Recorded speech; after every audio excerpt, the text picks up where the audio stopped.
ফারুক ভাই আপনার দাওয়াত দিছে ডাব খাই বলে হ্যাঁ এমন দাওয়াত না দিয়ে যদি জুতাতে দুইটা বাড়ি দিত তাও তো খুশি দেখতাম। ডাব কেন, খাওয়ার কি? কথা আনে জুনা লাইন ধরাই দিছে আসলে তো জুনার কেলো রে এই লোক।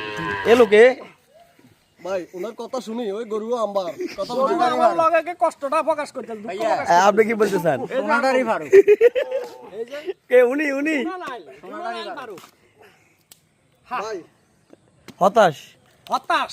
আমি মালয়েশিয়া থেকে আসছি শুধু ডাব খাওয়া। ডাব খাওয়ার জন্য। আমরা বলে ভাই আইয়েন না আমরা ডাব খাওয়াবো। আমি জায়গা কিনি, জায়গা মধ্যে ডাব গাছ বড় হয়েছে। উনি বাড়িতে আসেন কাঁচা আসেন ডাব- আসেন উনি বাড়িতে কাঁচা ডাব থুইয়া এখানে এখানে জুনা ডাব বাড়ির কাঁচা ডাব কাঁচা ডাব লক্ষ্মীপুর থুইয়া আছে। আর এখন ঝুনা ডাব খাওয়াইছে। উনি কাঁচা ডাব লক্ষ্মীপুর রাখি আসি এখন এখানে এটা জুনা ডাব এই খেতে ডাব আসে। এটাও নাকি ডাব। এটার আমি জাদুঘর। ফারুক ভাই আপনার দাওয়াত দিছে ডাব খাই বলে হ্যাঁ এমন দাওয়াত না দিয়ে যদি জুতাতে দুইটা বাড়ি দিত তাও তো খুশি দেখতাম। ডাব কেন, খাওয়ার কি? কথা আনে জুনা লাইন ধরাই দিছে আসলে তো জুনার কেলো রে এই লোক। এ লোকে ভাই ওনার কথা শুনি ওই গরু আম্বার কথা গরু আমার লগে কষ্টটা প্রকাশ করতে আপনি কি বলতে চান সোনাডারি ফারুক এই যে কে উনি সোনাডারি ফারুক।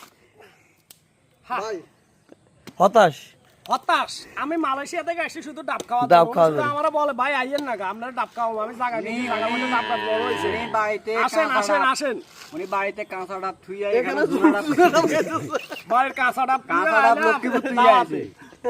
আর এখন ঝুনা ডাব খাওয়াইছে। উনি কাঁচা ডাব লক্ষ্মীপুর রাখি আসি এখন এখানে এটা জুনা ডাব এই খেতে ডাব আসে। এটাও নাকি ডাব। এটার আমি জাদুঘর